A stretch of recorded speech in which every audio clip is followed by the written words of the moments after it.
It's live. I'm live.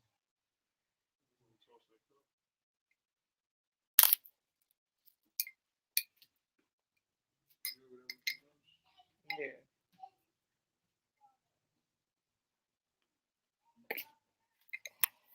We'll just do it like that.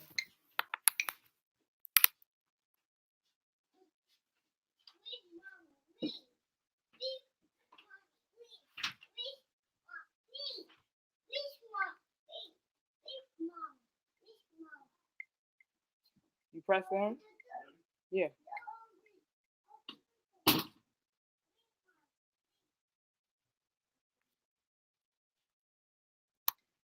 going on, y'all? About to start this presentation.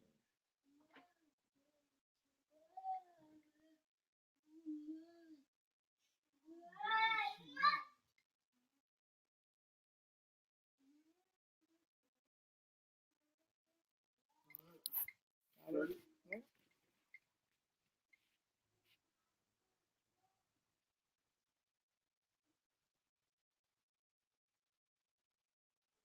Good. What's up, everybody? It's your girl Wellness Brit. I just wanted to come on here and do an IG live, do a short presentation about the book, Groundwork 29, Books Ball and Beyond. So y'all know what y'all investing in, and then some other stuff that I'm getting into in the NFT space, having to deal with my book. So welcome, and let's begin. So groundwork29.com is officially live. Um, you can get an autographed copy through that website, groundwork29.com, or you can go through Amazon. If you prefer ebook, you can go on smashwords.com and search Groundwork 29. If you have a Nook book, I'm also on Barnes and Nobles. So yeah, check it out. But let's get into it.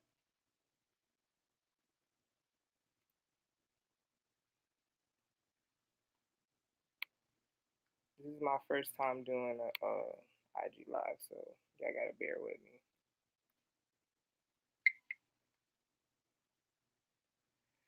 So from a thought to a thing, a brief history of how this process, how this book came about. So I had an idea in 2016 to write a book. After many conversations with my former teammates, I had an idea to write this book as just a response to what they kept telling me. So I played at Rutgers University. Obviously, you can see by my jerseys and the garment I have right here on the table. But I went to Rutgers University, and a lot of my former teammates are now assistant coaches at prestigious institutions. So one of the things that we kept talking about was, how the next generation, they have this sense of self entitlement, and that a lot of them are not really working hard or have the work ethic that we had when we were playing. So that's one of the reasons why the thought to write this book came about, because my teammates kept saying, talking about their experiences with their own teams. And then I just felt like I had a unique story to tell because I'm from New York, right? I'm specifically from the Bronx, New York, BX all day. And basketball culture in New York City is extremely big. And my family, the Ray family, is a prestigious basketball family name.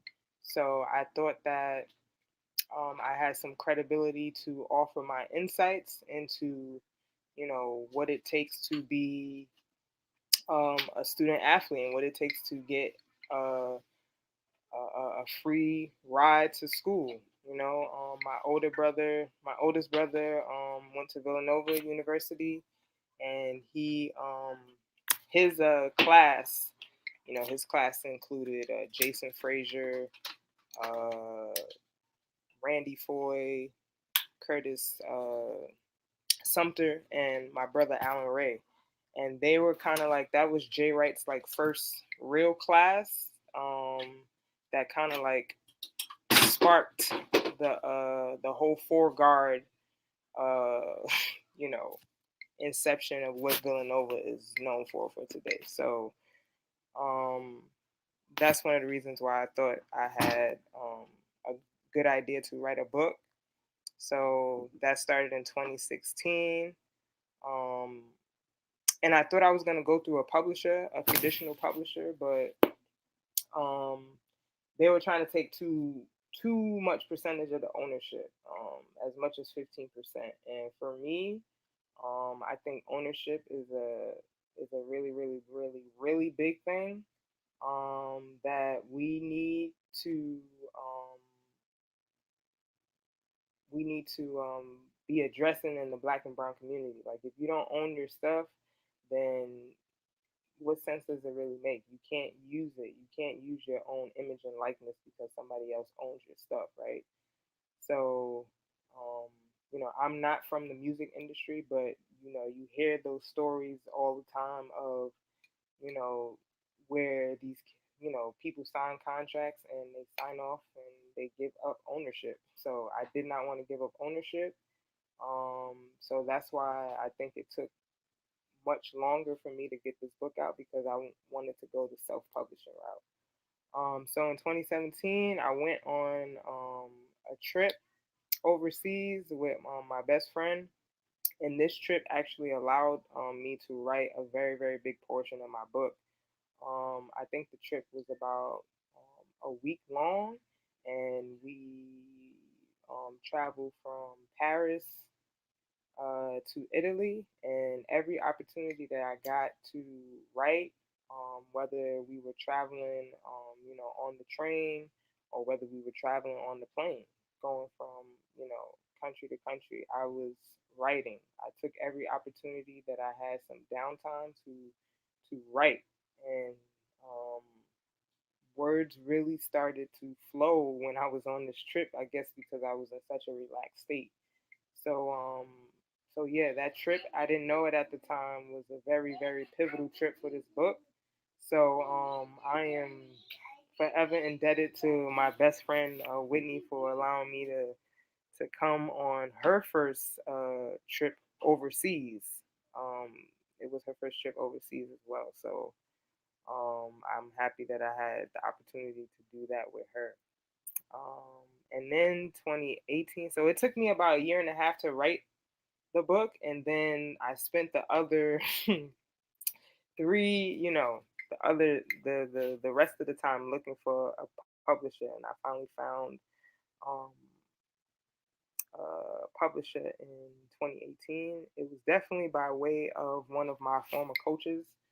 Um, Her husband actually wrote a children's book, and once I seen that, I just kind of like reached out to him and asked him like, how did he go about this process, and then he kind of just referred me to his independent book consultant. So that's how that started. Because once I realized that I wasn't gonna go through a traditional publisher because they were asking for too much, I was just like, I'm gonna self-publish this, and we're going to get it done by any means necessary. So that's what happened. 2019. In 2019, I convinced my head coach from Rutgers University, C. Vivian Stringer. She's a Hall of Famer. If you don't know her, you should Google her. She's one of very few coaches that's taken three different programs to the Final Four. So she did it with Cheney State, she did it with Iowa, and she did it twice with Rutgers. I was a part of the second act. So um, we went to the Final Four in 2006, 2007. So that happened in 2019. My coach did that, and then obviously 2020, the pandemic hit, so everything got pushed back. Um, everything got, delayed. Everything got tied up. So basically, uh, it was a long year. So fast forward from 2020, the pandemic to now, just been really trying to figure out, like, you're an independent author. This is just like being an independent artist. Like, you're figuring out as you go. So, I've been working with my independent consultant for a year and some change now, basically going on 2 years, and today is the day that we finally got our website live. I'm also on Amazon, Smashwords, Barnes and Nobles, Ingram Spark. So it took a process to get here. I just wanted to show you the timeline. So this entails from 2016 to 2021. So that's 5 years. So what I have to say is that stuff takes time, and this social media facade that people, get so caught up in, like, it's it's a joke. Like, this is just entertainment. Things take time. Things that you think are overnight success are not. So just understand that this is 5 years in the making. Um, so let's continue. So I just wanted to show y'all, like, the breakdown of what the book is. This is an example of a chapter. So my book is, which we'll go into. The book is it. There's a how to use this book. When you um read the beginning, after you read the forward, and I basically kind of like, uh what's the word I'm looking for? I wanted you to be able to navigate through the book. So you have two things that are helping you navigate. You have anchors and you have compasses. And basically, the anchors are basically just like quotes or inspirational words that I think tie in with the compass. And the compass is my words of advice to the student athlete, to their parents. So this is actually chapter 21, or lesson 21 in a sense. I think these are lessons. And it basically says, learn about cultures. This is the compass. So this was my words of advice to the student athlete or parent in this situation. Learn about cultures other than your own, travel and experience the world. So I specifically put this one up for the presentation because this is what spurred me to becoming a chef. Like, I went overseas. I played overseas for 1 year, and I enjoyed myself overseas and enjoyed playing, but I did not enjoy the lifestyle at all. Like, I'm very much so a family person and a homebody, and being overseas and being away from my family for 9 months, 10 months out of the year was really draining for me. And at that time, I didn't have a lot of people coming out to visit me because people were still, people still working, people, still got their regular jobs and stuff like that. So it was just really a big strain on me in that sense, as to why I only played 1 year. And I also kept getting hurt. Um, a couple of times during my season, I hurt myself. Like, I hurt my foot, and I had to sit out a couple of days. My body was breaking down. Like, y'all gotta understand. When athletes play, we play for many years. Like, I was playing up until that point. I was playing basketball since the age of 6. Like, from 6 all the way to 23. We really dedicate our lives to, our sport. So, but going overseas showed me that I did not want the lifestyle of a professional athlete overseas, but I did understand and I did have an awakening to becoming a chef and loving food. Overseas, they eat so much differently than we do. The standard American diet is really trash, but in overseas, you can see that because much of my experience, I wasn't overseas eating fast food. Like I'm very fortunate that I had the president of the club that I was playing for. His wife was, she was really a sweetheart. She invited me over to eat every single night. Like once I got acclimated in, learning how to uh, navigate the city. I stayed in Namur, which is a small town, probably about 2 hours away from Brussels, which is the capital. And you got the language barrier. I didn't know how to speak French, so it was hard for me going into stores and being able to, especially supermarkets, and being able to the navigate that in that sense. And then I didn't know how to drive a stick shift when I first got there, so that was really a problem. It took me about 3 months to learn how to drive a stick shift. But all in all, I learned perspective. I learned that um, when you travel, you know, humans, we're more alike than we are different. So, like in the sense of family, like I seen family. When I was sitting at the table eating every night with my president, his family, and then my American teammate, that reminded me of my family. Like, when we sit down and eat. So I just wanted to share that. Next slide.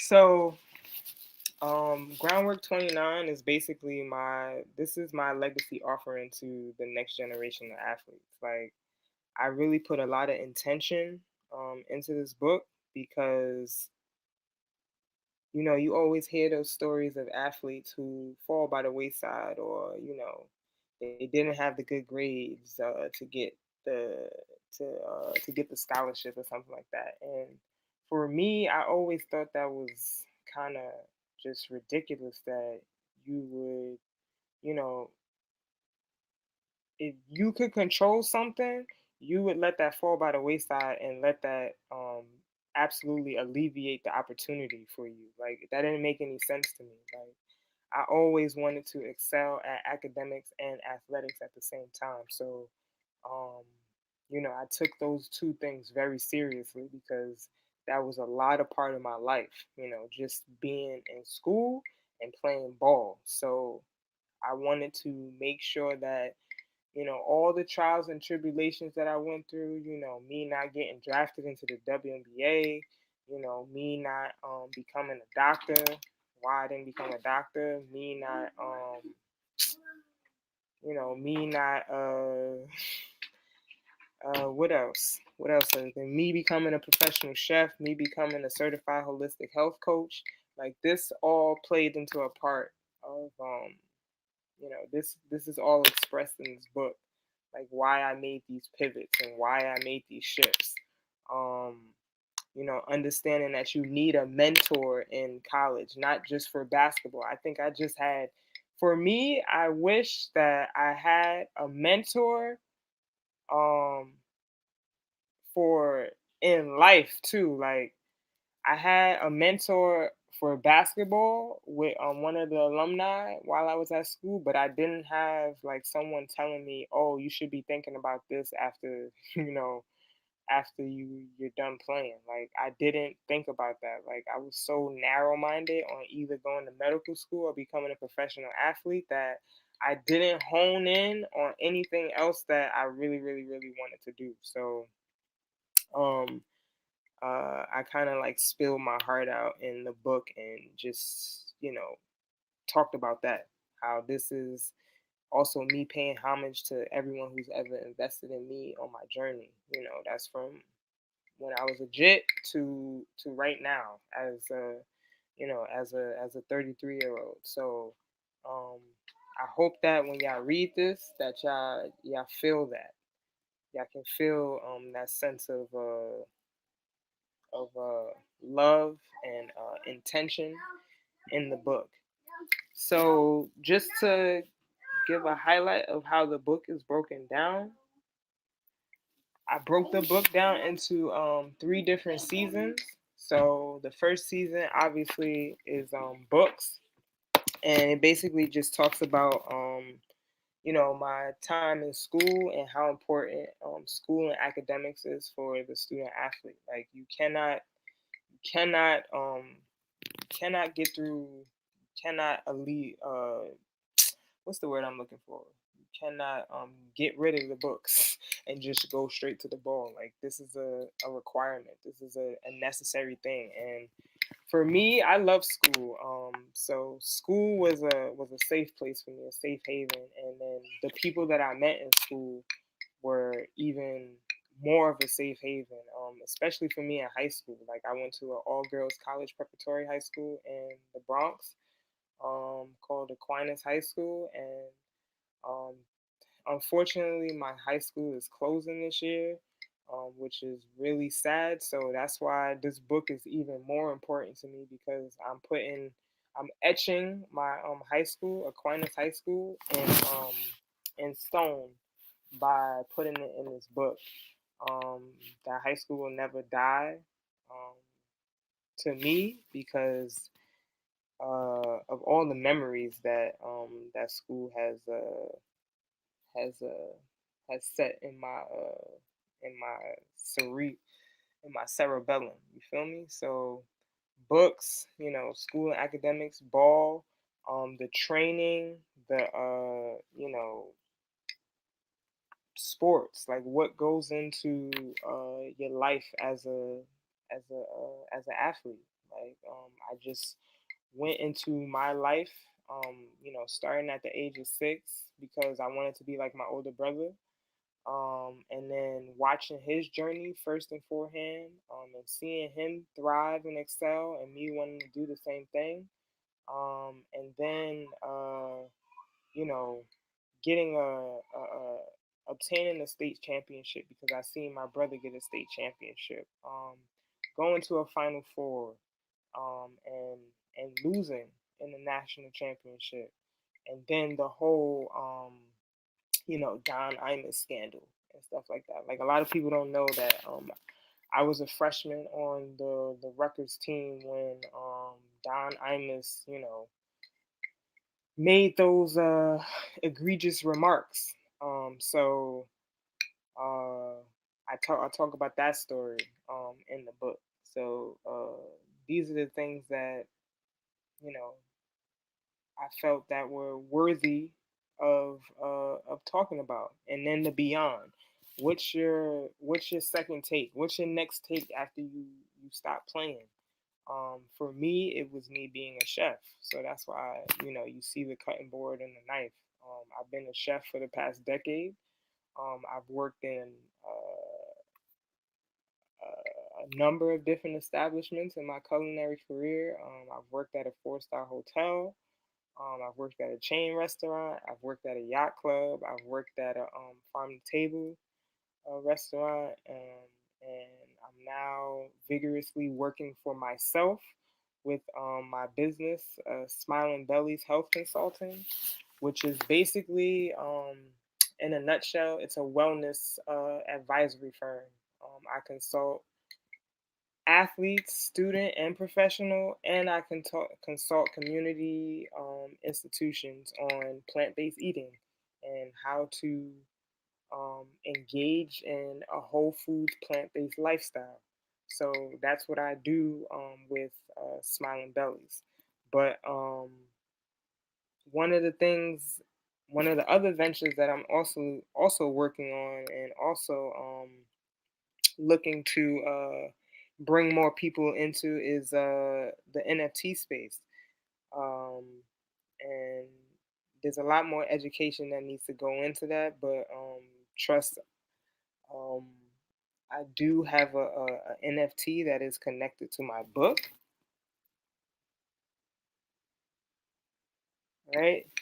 This is actually a little fake preview for y'all. I didn't want to put too many, but I'm actually working with two artists right now. Two very, very, very talented artists in the crypto space. And we're coming up with a series of NFTs to represent the different sections of my book. So you'll have an NFT for every section. So we'll have three different NFTs. Um, Not sure what I want to do, where I want to drop it at, or yet, but just know that we working on some NFTs that correlate to the book as well. Okay. Um, and I think the last thing that I wanted to talk about was my contribution to the NFT space. So um, me and my best friend, business partner, Shantae, have taken it upon ourselves to basically help add value and contribute to the community in the NFT space. And about what in February we started 21 titles, but 21 titles was in what do you want to say, in manifestation before the crypto space was even revealed. um One of the reasons why it's called 21 titles is because we wanted to alleviate all the other titles from creatives and artists and allow them to do what they do best, and that's do their art and not have to juggle all these different titles, right? So we basically came up with an acronym of all the things that we wanted to see encompassed in this ecosystem for 21 titles. So that includes transparency, right? Transparency. The blockchain is transparent. It's a public ledger, so it only makes sense that we are transparent in how we move and what are we doing, right? Integrity. Always moving with integrity. We're both very, very big on integrity. A lot of people don't move in integrity, and so that's one of our key morals and values that we try to uphold. Technology, being able to utilize this technology. I am not a artist. I am not a digital artist by any means, but I am one who is very hands-on, and I'm going to what learn eventually how to develop my own smart contracts. You feel me? Learning how to code. I think these are all necessary things for moving into the next decade and moving into the next couple of decades. Honestly, literacy, being able to understand things. Health literacy, financial literacy, um, art literacy. We're all works in progress. We're all learning and developing, and you know, these are the things that um, we're talking about when we talk about literacy.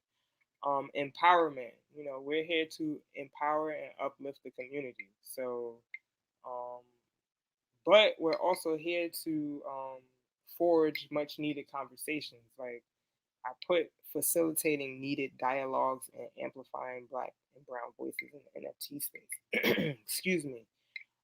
That's what I think we bring to the NFT space. We want to have uncomfortable conversations. We want to have uncomfortable discussions about things that matter. Health literacy. A lot of people, I'm a holistic health coach. A lot of people are, you know, their diets. That's one thing. People diet. And I usually tell my clients that dieting is not the way. You have to change your mindset and your lifestyle in order to be where you want to be. So, 21 titles. And last but not least, sustainability. Sustainability. Sustainability. Got you, hon. Sustainability. Being able to sustain ourselves, being able to be eco friendly. Like, we want the entire ecosystem to thrive, right? We don't want people depending on other stuff. So we believe sustainability is extremely important. So um, yeah, that's 21 titles, and that's what I think we can do moving forward. And that's my contribution to this space, being able to amplify Black and Brown voices and being able to facilitate much needed dialogue and conversations and discussions.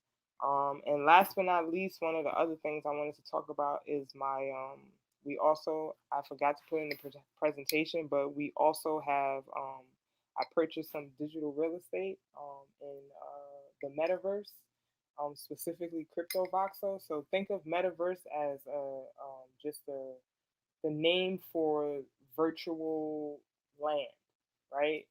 So there are a few that exist now: Somnium Space, Crypto Voxels, Decentraland. I believe Sandbox is another one, and some other stuff is popping up. But when um, when I was in a room on Clubhouse 6 months ago, that's how long I've been in this space. One of the moderators was talking about the metaverse and owning land. So after I had listened to that, I'm like, yo, I got to get on it. So immediately after that, those conversations, I bought a parcel in crypto voxels, and we're going to be using that to highlight the book. And also, we'll probably do another presentation and walk you through our parcel when that happens. But we just wanted to make sure that we gave y'all an experience that is connected and tied to the book as well. So yeah, that's the end. Um, that's the end. I know I'm not directly next to my phone right now, but if anybody had any questions, hopefully I can see them when this is over, and you know we can have a discussion about what I just talked about. Um, but yeah, that's Groundwork 29, Books Ball and Beyond. I hope y'all when you get the book, I hope you we have some discussions, some thoughts. I would love some reviews. So yeah, thank you, and we'll meet again. Peace.